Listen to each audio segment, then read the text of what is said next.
So I watched Dhurandhar The Revenge today and it was great. I actually loved this movie. It was actually very great. It was truly an absolute cinema. और इस movie में बहुत सारी ऐसी चीजें था जो कि मुझे पसंद आया, जैसे कि ये मूवी धुरंधर 1 से 2 गुना और भी ज्यादा ब्रूटल एंड गोरी है, जो कि हम धुरंधर से एक्सपेक्ट ही कर रहे थे। और जैसे यामी गौतम ने कहा था, ये मूवी ऑल्सो बहुत ज्यादा इमोशनल भी था, जैसे कि हमजा या फिर जसकीर सिंह रामगी का बैक स्टोरी दिखाया जाता है, जो कि सच में इमोशनल था।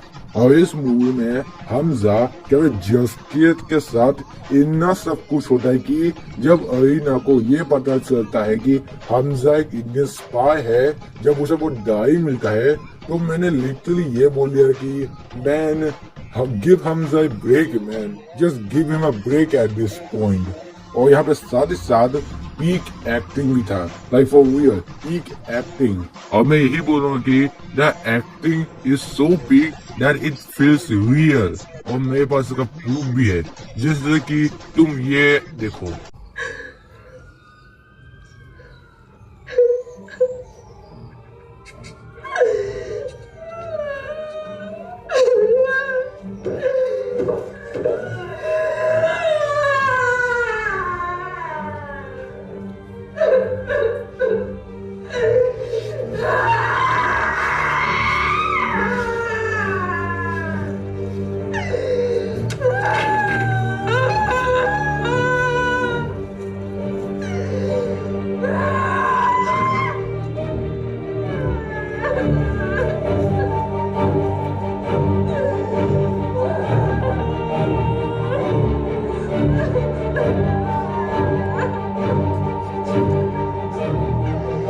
Like I'm seriously saying, this crying feels so real। आखिरकार इस एक्ट्रेस के साथ क्या किया गया? क्या ये एक्टिंग कर रहा है, क्या मैं सच मूछ के रो रहा है, वो तो अभी के लिए पता नहीं। लेकिन यहाँ पे साथ ही साथ रणवीर सिंह ने भी बहुत अच्छा एक्टिंग किया है। अब देखो, रणवीर सिंह एक अच्छा एक्टर है, बस बात ऐसे कि वो कुछ ऐसा कारनामा कर देते हैं जिसकी वजह से वो कंट्रोवर्सी में आ जाता है।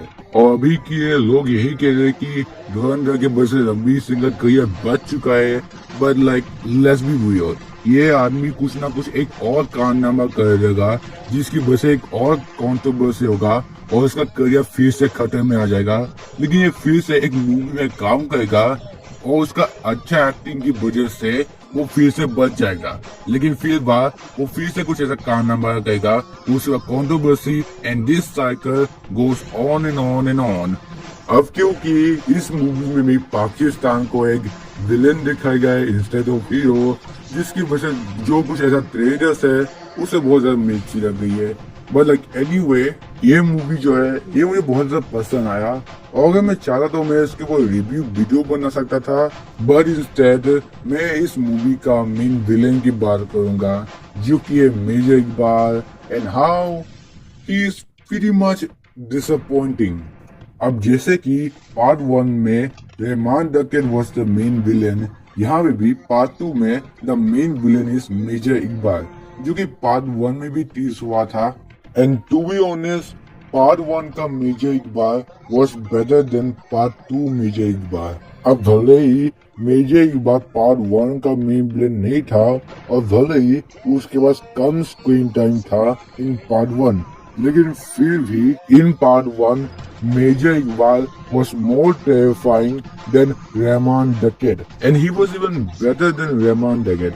अब हाँ, रहमान डकैत was also a very good villain, उसके पास भी ऑरा था और वो भी बहुत ज्यादा पावरफुल था, लेकिन फिर भी उसके पास कुछ फ्लॉस भी था जिसकी वजह से वो मर भी गया। फॉर एग्जाम्पल, उसने हमजा को डायरेक्टली अपने टीम पे ले लिया जस्ट बिकॉज उसने उसका एक बेटा को जान बचा लिया, और उसने ये भी जानने की कोशिश नहीं की कि आखिरकार हमजा का ट्रू इंटेंशन भी क्या था, जिसकी वजह से वो भी मर गया।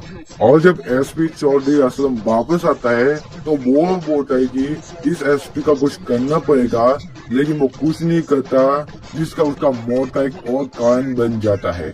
अब भले ही रहमान डकैत एक एपेक्स प्रेडेटर है, लेकिन फिर भी वो बहुत ज्यादा फ्लॉस और एरोगेंट दिखाता है। जब मेजर इकबाल बहुत ज्यादा ऐसा काम और शांति मन से दिखाया गया है। उसे ऐसा दिखाया गया है कि वो अपना दोनों कान खुला लगता है और वो अपने दुश्मन को दूसरा चांस भी नहीं देता। जिसका एग्जाम्पल तुम इस मीटिंग वाले सीन में देख लो, जब रहमान डकैत बोलता है कि उसका मौत बहुत ज्यादा कसाई हुआ है, जब मेजर इकबाल इन रिप्लाई सिर्फ उसे एक स्माइल देता है, क्योंकि उसे पता है कि उसका मौत रहमान डकैत का कसाईनुमा मौत से और भी ज्यादा दर्दनाक है। और इस टॉर्चर सीन में ये भी पता चलता है कि इकबाल कितना ज्यादा खतरनाक और टेरिफाइंग कैरेक्टर है, और ये भी पता है कि हमजा को उससे बहुत ज्यादा बच के रहना पड़ेगा। और साथ ही साथ मेजर इकबाल का nickname the angel of death भी है, which for real is more cooler nickname than the apex predator। और साथ ही साथ ये हमें थोड़ा सा टीज और हाइप भी करते हैं कि मेजर इकबाल एक बहुत ज्यादा खतरनाक विलन होगा इन धुरंधर पार्ट 2। लेकिन फिर धुरंधर पार्ट 2 आता है and major Iqbal is a disappointment. But anyway, अब एक और रीजन कि आखिर क्यों मेजर इकबाल कुछ ऐसा टेरिफाइंग विलन नहीं लगता, वो इसीलिए क्योंकि हमें ये रीजन नहीं दिया गया है कि आखिर क्यों ये विलन इतना ज्यादा टेरिफाइंग विलन है और क्यों हमारा जो ये मेन कैरेक्टर है उससे बच के रखना पड़ेगा। अब जैसे कि रहमान डकैत को ही देख लो, उसने कहा था कि उसका मौत बहुत ज्यादा कसाईनुमा मौत होता है। रहमान डकैत की दी हुई मौत बड़ी कसाईनुमा होती है। और ये बात उसने सिर्फ कहा भी नहीं, बल्कि उसने किया और दिखाया भी। और ये इसलिए दिखाया गया ताकि हम जान सके कि रहमान कितना ज्यादा एक ब्रूटल विलन है। और अगर हम मेजर इकबाल की बात करें तो मैं यहाँ पे पार्ट 1 का एग्जांपल लूंगा, जब in order to show that कि मेजर इकबाल रहमान से भी बहुत ज्यादा एक ब्रूटल विलन है, हमें ये वाला आइकॉनिक डायलॉग मिलता है, ब्लीड इंडिया विद 1000 cuts। और ये बात वो सिर्फ कहता भी नहीं बल्कि किया और दिखाया भी गया है, जहाँ पे हम एक इंडियन स्पाई को देते हैं विद 1000 cuts, जिससे हमें पता चलता है कि मेजर इकबाल रहमान डकैत से भी बहुत ज्यादा ब्रूटल है। लेकिन ये जो ब्रूटलिटी है हमें पार्ट 2 में दिखाई नहीं जाता। जब मेजर इकबाल ये बोलता है, हिंदुस्तानी काफिर का सर काटकर मुशर्रफ के दस्तरखान पर रखा था मेजर इकबाल ने। अब देखो, ये जो डायलॉग जो कि मेजर इकबाल ने बोला है वो असल में सच में हुआ था, जब इलियास कश्मीर ने सच में एक इंडियन सोल्जर का सर काटा था। लेकिन बात इसे कि ये जो डायलॉग है मेजर इकबाल ने उसे सिर्फ बोला है। हमें ये दिखाया नहीं जाता कि कैसे मेजर इकबाल ने जरा एक खतरनाक काम किया है, अनलाइक द फर्स्ट वन। जो भी ये भी एक रीजन है कि क्यों हमें यहाँ पे भी मेजर इकबाल ने कुछ टेरिफाइंग विलन नहीं लगता। और अगर हम डायलॉग की बात ही कर रहे हैं तो फिर चलो इस डायलॉग की बात करते हैं, जब मेजर इकबाल ये बोलता है कि जो उसका पापा का जो ब्लड लाइन है वो खत्म होता है और नया ब्लड लाइन शुरू होगा जो कि मेजर इकबाल से शुरू होगा, जिसके बाद मेजर इकबाल अपने पापा को मार देता है। अब देखो, ये जो डायलॉग था, हाँ ये डायलॉग बहुत ज्यादा टफ था, लेकिन बात ऐसे कि कुछ आवर के बाद ये जो नया लाइन है और ये साजिशा जो ये नया लुक है वो बहुत ही जल्दी खत्म हो जाता है, जिसकी वजह से ये जो डायलॉग है ये पूरा वेस्टेड हो जाता है।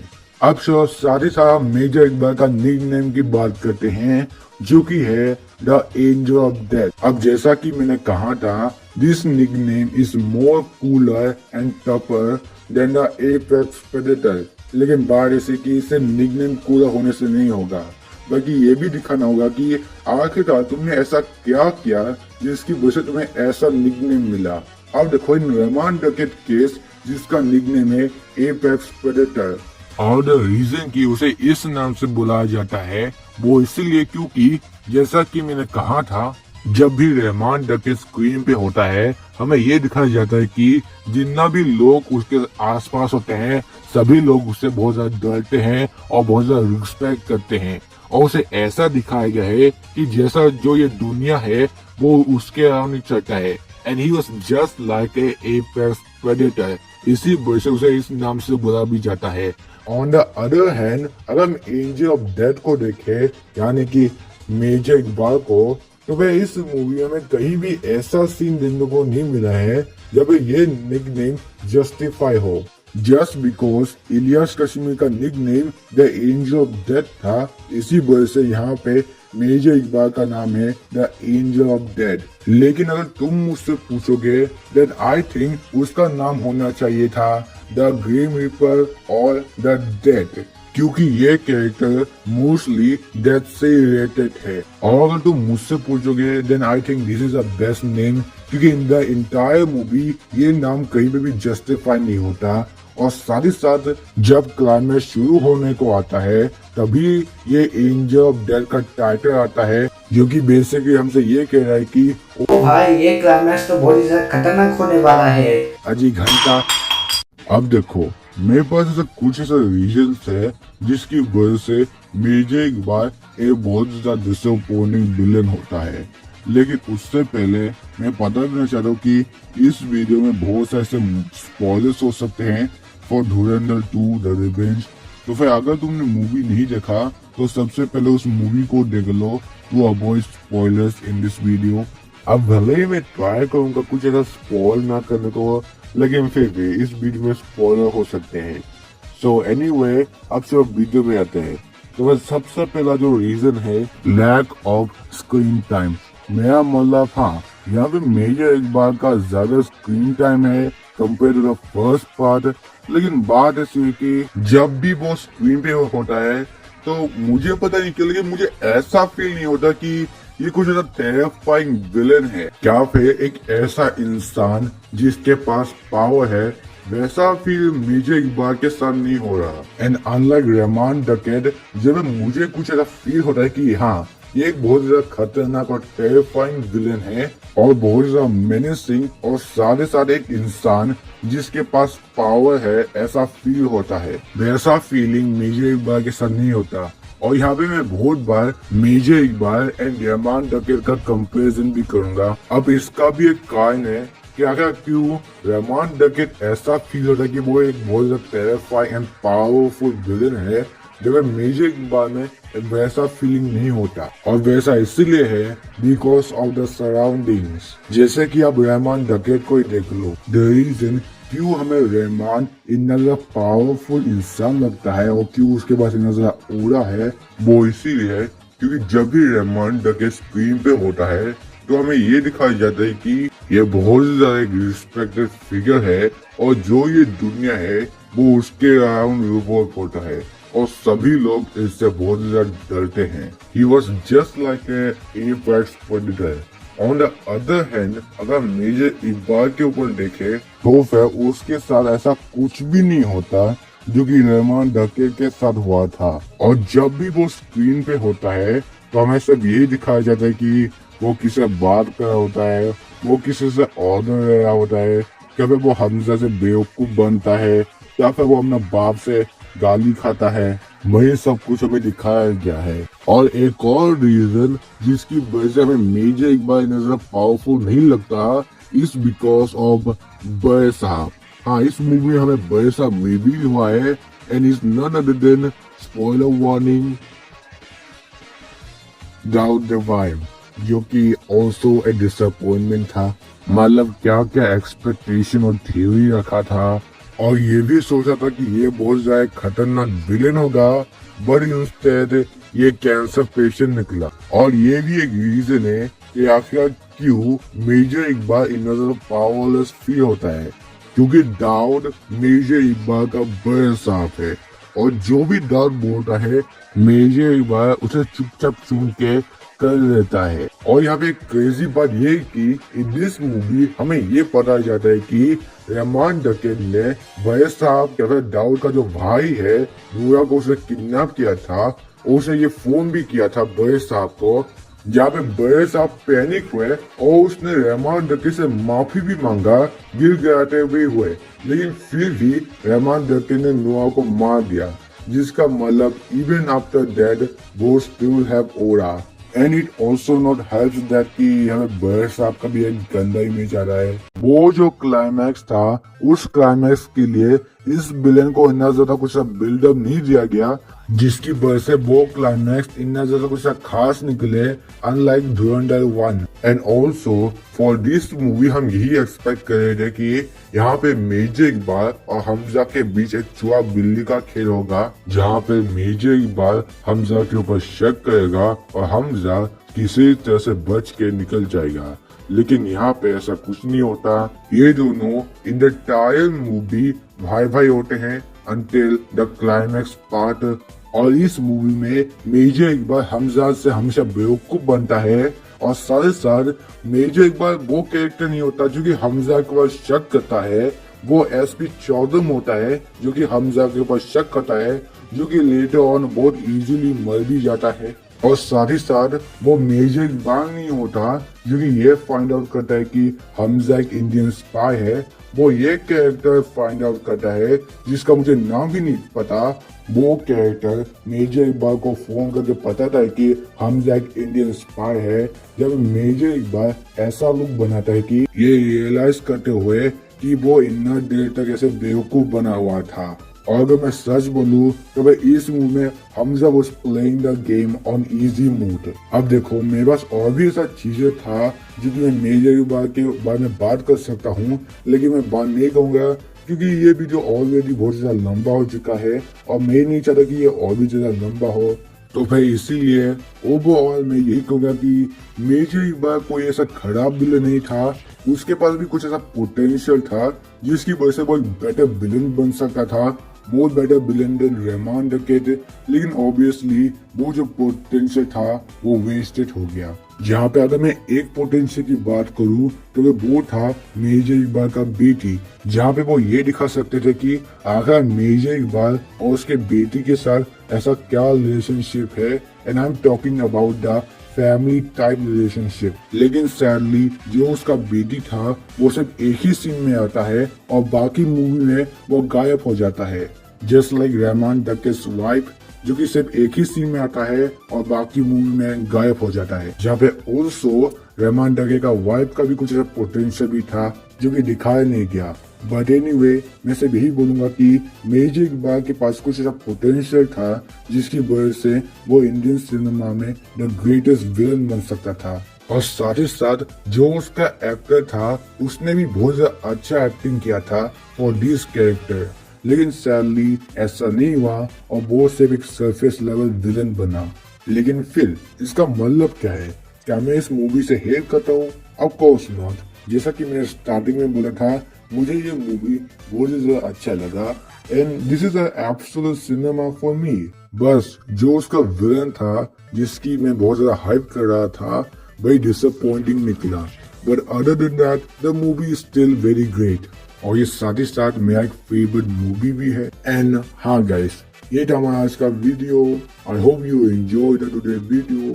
मैं मिलता हूँ आप लोगों से टू द नेक्स्ट वीडियो। तब तक के लिए गुड बाय, टाटा, thanks for watching and overall आरिगातो गोजाइमासु। याकसु कुमिते हिरेन गोदान काथा हाजिरे 1 2